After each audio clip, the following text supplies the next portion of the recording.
Welcome to Industry Focus, the podcast that dives into a different sector of the stock market every day. It is Friday, November 16th, and we're doing another deep dive on a recent tech IPO. I'm your host, Dylan Lewis, and I'm joined on Skype by Fool.com's Brian Feroldi. Brian, what's going on? Dylan, it's the middle of November, and I'm looking outside at my house right now, and I see 3 inches of snow. That's what's going on. What's going on with you?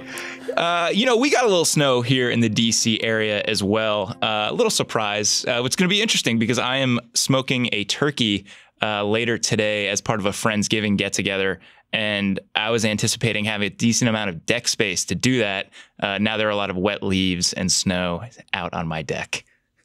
Dylan, we're having a Friendsgiving dinner today, too. So we'll be celebrating together in different states. What are you on the hook for? What are you cooking, Brian? We have a ham that's going in the oven, and then we're going to be playing some board games tonight, which sounds like fun to me. How about you? That sounds awesome. We're doing an oven turkey. I'm doing a compound butter thing that I like to do. And then we're doing a smoked turkey as well. And then it's kind of on the friends to bring sides. We're hosting, so I feel like it's kind of on them to bring the mashed potatoes and the veggie options and maybe some mulled wine, that kind of stuff. That's the way to do it. That is. Before we can get to our fun Friendsgivings, though, we are going to be doing another breakdown of a company that has been publicly traded for a little bit, and that is DocuSign. This is another software as a services company. And Brian, I know how much you love the SaaS space, so I had to bring you on to talk about them. Absolutely. I love SaaS companies, and DocuSign is a recent IPO, and I went through my checklist on them, and I think there's a lot to like about this business. Yeah, when we did that episode on Upwork a little while back, we got so much positive listener feedback on your approach that it only made sense to do this again. Why don't we start out with the backstory on this company, how they got to where they are now? Sure. So DocuSign, as I'm sure many listeners know, they are a leader in the move to e-signatures. So DocuSign was founded in 2003 by an entrepreneur named Ton Gosner, and he looked around the world and he saw that everything was going digital, but the a foundational business process, which is like the agreement where two sides of a parties agree to some terms, that was still done using pen and paper. And that process had not been updated in centuries. So he decided to disrupt the process, and he founded DocuSign with the goal of moving the entire agreement online. And the opportunity that he saw would be, if you could move it online, you would make it far faster, lower cost, and you would greatly improve accuracy over the traditional way. And if you look at DocuSign today, they now have hundreds of thousands of customers that pay them for their services, and millions of people have used DocuSign in one way or another. So they have been wildly successful.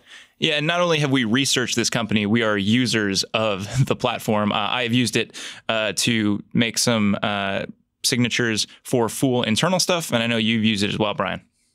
Yeah, I used it actually just this week to open up a new account with Vanguard. And when I was on the phone with the rep trying to open my account, he told me that he was going to send me a DocuSign. So I think there's an argument to be made that the name has become synonymous with the product. Yeah. And we love to see that as investors because it means that a company has a pretty good foothold in a space. With that background, on today's show, in case anyone missed the episode we did on Upwork, we're going to put DocuSign through Brian's patent pending 6-step stock ringer. That is going to be a look at the financials, moat, potential customers, management, and risks facing this business. And then we'll kind of wrap up talking a little bit about what we think of the stock and anything else people should be aware of. Brian, why don't we kick things off looking at the books? Okay, so DocuSign went public in April, and they raised about $629 million at their IPO before subtracting fees. A good chunk of that, about $440 million, went right into the company's bank account, and another about $150 million were used to cash out existing shareholders. After the IPO, they had over $818 million in cash on their balance sheet as of the end of the second quarter, and no debt.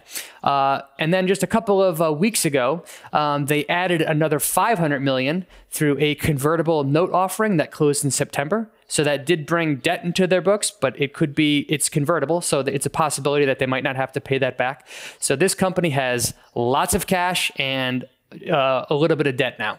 Yeah, and while there is cash in there from this IPO process, and while the company is growing a decent amount, it is currently operating at a GAAP loss, as people might expect for a relatively early stage as a service business. This is something pretty common for the space. Yeah, DocuSign is purposely operating at a small GAAP loss because they are investing aggressively into growing out their company, and specifically they're spending heavily on sales and marketing. To put the number in context, though, last quarter, which is the second quarter, they lost totaled about $36 million, which is really a drop in a bucket compared to their $1.3 billion plus in cash that they now have on their balance sheet. And it's also important to know that loss was on a GAAP basis. If you look at their free cash flow, they actually produced $18 million in free cash flow during the same time period. So I don't think the GAAP loss is a huge issue. Turning our gaze to the second criteria you like to look at, Brian, that is moat. And I think one of the reasons why you really focus on the SaaS space is because these products tend to be very sticky. Once you get people using them, you get very comfortable using them, there are pretty high switching costs with doing that. People get used to the interface. It kind of gets built into workflows at businesses, and it's really difficult to break that once it's there. Yeah, so DocuSign, I think, has a couple of advantages going for it that will make it continue to be the leader in the space. First off, DocuSign works with over many different tech giants and has their software embedded in 300 different pre-built integrations with some very popular programs that are made by giants like Google, Microsoft, Oracle, Salesforce. So if you want to use the DocuSign and you are using those products natively, it's a very seamless integration because it's already pre-built in. So that convenience is one of the reasons why its software is very, very sticky. And a nice metric that you can use to look at to determine how sticky it is for a SaaS business is a dollar-based net revenue retention rate, which basically says from one year to the next how much money are the same existing customers spending on with the platform. And most recently, that figure was 115%. So not only is DocuSign keeping its customers around, but its existing customers are spending more with DocuSign each and every year, and those just lead to wonderful economics over time. Yeah, that dollar-based net retention rate number is a little wonky. People in the SaaS space know it well. If you're not familiar with it and you follow restaurant stocks, think of it as a comps number. You know, you have a store that was open a year ago, you have it open now. How are those sales performing?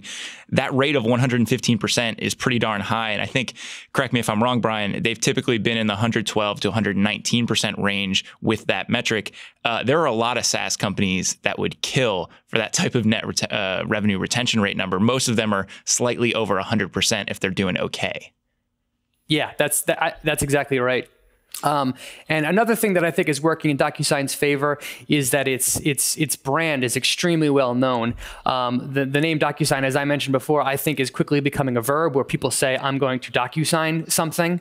And that just creates instant name recognition. And then another factor that's a reason that stands out is when a company is looking to adopt an e-signature platform, the name DocuSign not only instantly comes to mind, but there's a lot of social proof out there because these guys have so many customers that makes it easy for them to choose DocuSign just because they're the leader. And DocuSign has the data to show that their signature has never been challenged in the court of law.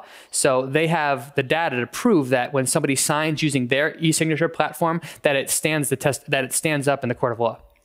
All right, turning to item number 3, this is potential. And this is really just a look at, okay, what is out there in terms of a total addressable market? What is out there in terms of a customer base? It seems like this is a company that is going to benefit from some pretty strong tailwinds. Yeah, the paper and pen, despite how long DocuSign has been out there, is still the dominant way that agreements are made in the world of business today. But DocuSign does have hundreds of thousands of customers. So as of the end of the last fiscal year, it had over 370,000 customers that were paying DocuSign, including tens of thousands of them that were in that had at least 250 employees. So these are fairly big-sized customers. And that number sounds impressive, but DocuSign believes that it's basically penetrated about 1% of its total core target market. When you take all the potential agreements that are out there that are made every day, only about 1% of them are currently made through DocuSign's platform. So management estimates that its total addressable market, when you add everything together, is about $25 billion. When you compare that to the about $518 million that it hauled in last year, there's plenty of room left for this company to grow. Yeah, and I think there's a really big opportunity for this business internationally too. Right now, most of their revenue, I think about 80% of their revenue, is coming from the US. Management has talked a decent amount about how there's a pretty big international opportunity out there. I'm inclined to agree. I totally agree. And DocuSign also can make use of M&A and also layer in additional services over time to expand its total addressable market too. All right, Brian, let's get back to it. We are at item number 4 on your checklist, and this is a look at a company's customers. Yeah, customers are the lifeblood of any business, so I like to think about how a company interacts with its customers from a multitude of angles. So the first thing I look at is how expensive they are to onboard. So as we mentioned at the top of the show, DocuSign is spending lavishly on sales and marketing right now to kind of grab as much of the pie as they possibly can. So last year they spent $278 million on sales and marketing, and they added about 85,000 new customers onto their platform. So that is a huge amount of money to spend on sales and marketing in any given year. But since their customer base is growing so quickly and there are high switching costs, that's a trade-off that I think investors should be happy about, especially since it is leading to top line growth. Next, I like to think about how dependent a customer is once they sign on. I think that DocuSign's dollar-based net revenue retention rate of 115% is a really good indicator that once a customer becomes a customer, that they not only stick with it, but they spend more over time. So that's something that I like to see. And next thing I check is the revenue recurring? And about 93% of DocuSign's revenue is recurring in nature, and it was earned from subscriptions last year. DocuSign also has a small services business where they kind of onboard companies, but that is basically a break-even business form, and it's almost immaterial. So you can say that the vast majority of their revenue is recurring. And lastly, I like to look at pricing power. Does this company have the ability to raise prices or at least expand its gross margin over time? And if you look at their recent history, DocuSign's gross margin was 71% in fiscal 2016, which is a very good number on its own, but that number expanded to 77% in the most recent fiscal year. So that's a clear sign that they are leveraging their fixed costs and growing over time, which is great. Yeah, I'm with you on the customer acquisition costs being a little concerning. What I think what that ultimately boils down to is they're spending a lot for these customers. Are these customers going to behave the same way that past cohorts of customers have? If they are able to maintain this mid-teens dollar net retention number, then I think we're in okay shape. But because that other metric is so strong, I'm not as worried about it. But you want to kind of keep an eye on, okay, we're spending so much to bring these folks in. Are they behaving the way that all these other customers that we've brought in the past have behaved? Totally agree. Like any software as a service business, that net revenue retention rate number is a key metric for investors to watch. All right, Brian, number 5 on this checklist is management and company culture. And this is something that we really focus on here at The Fool writ large. I think that it is so much easier to get on board with an investment when you know that the company is being run well, that employees like working there, that they like management, because those are the kinds of things that lead to employee retention and generally tend to lead to pretty strong business results. Yes, exactly. This is a tech company. Hiring and maintaining the best and the brightest is a absolute critical business function for them. So as I've said before, we like to check in on a company's culture to make sure it's a good place to work, that it has good leaders. Ideally, you'd see that the founder of a business is still running the show or at least involved. In DocuSign's case, Tom Gonser is on the company's board of directors. He doesn't hold a management position within the company, but he does have some influence since he is on the board. And he also still owns about 2.1 million shares of DocuSign's stock. That's worth about $85 million at current prices. So you can say that he absolutely has an incentive to see this business to continue to succeed. Moving on to their CEO, they hired a new CEO about 18 months ago named Dan Springer. So he joined right before the IPO process, and he owns about 20 million worth of stock. So he's relatively new, and I would like to see his ownership rates be higher. But if you look at the company's Glassdoor ratings, it's very clear that Springer is beloved by his employees. I mean, his approval rating amongst his employees is 98%. That is so good that he literally placed third on Glassdoor's annual rating of CEOs, and he was ahead of leaders like Jeff Weiner of LinkedIn and Mark Benioff of Salesforce and Mark Zuckerberg of Facebook. So employees really like working for Springer.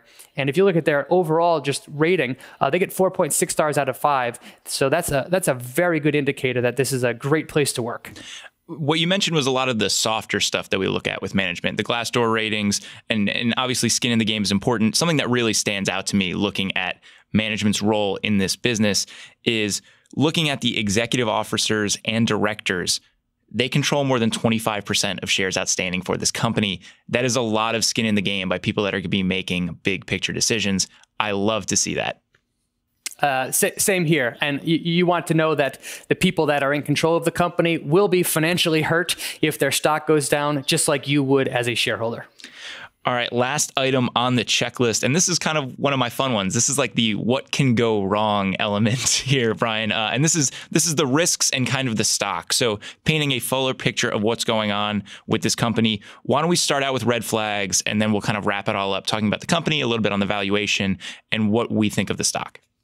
Sure. So the first thing I check for is to make sure it's not a penny stock. I've been burned very bad when I first started investing on those. So DocuSign is absolutely not. Shares are trading for about $40 each, and the market cap is over $6 billion. Next, I check up on the customers. I don't like to invest in businesses where there's excessive customer concentration, where if any one customer left, that it would cause the business harm. In DocuSign's case, they have hundreds of thousands of paying customers, and the largest one accounted for only about 3% of revenue. So that's not an issue here. Then I think about the industry in general. Is it facing long-term headwinds or long-term tailwinds? And I think it's a very clear argument that the market for electronic signatures is growing rapidly, and DocuSign is a big reason why. The next thing I think about is this business reliant on any outside forces for success? So does it need a strong economy or low interest rates or anything like that? I don't see any reason that DocuSign won't be able to grow, even if the global economy does slow down. So I don't think that's an issue. And then finally, I think about stock-based compensation. You don't want to see so much of the value that's being created going just to employees through stock-based compensation. And when I look last year, the total stock-based compensation for this company was only about $30 million. That's actually a very reasonable number compared to their $520 million in revenue and their $6 billion in market cap. So this company does not trip any of my thesis busting of red flags. For me, we talked a little bit about the path that this company has gone on in its life on the public markets. It was very quickly a stock market darling and really shot up after its IPO. Returns looked pretty good in the first couple months. And then it came crashing back down to earth and is now trading roughly around where shares first hit the market, I believe. And you look at the valuation and it really makes sense why that happened. So this is a company that has done or will do about 700 million, just under 700 million this fiscal year.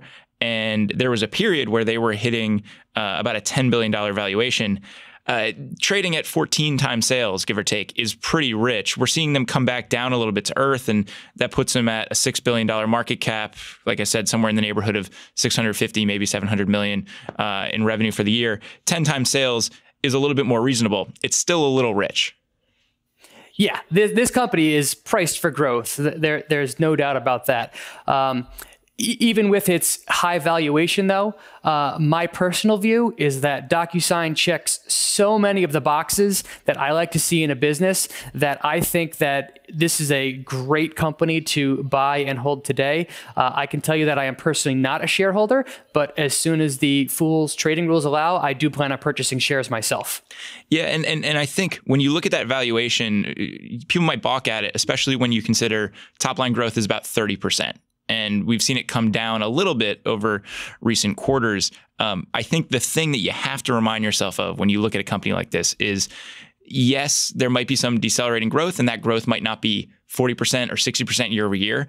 But with the structure of a subscription business, that's probably going to taper off over a much slower period. You know, the growth that it's enjoying, it will probably sustain for a decent amount of time. And I think the deceleration will be fairly slow because the expansion rate's great, because they're bringing more customers on board. And they've also made some acquisitions where it's pretty clear that they're going to be building out their suite of products, which gives them more upsell opportunities. So yes, 30% growth might not be gangbusters, but also realize that the runway is long for this business. And I don't think the drop in growth rate is really going to be that severe over the next coming quarters or years even.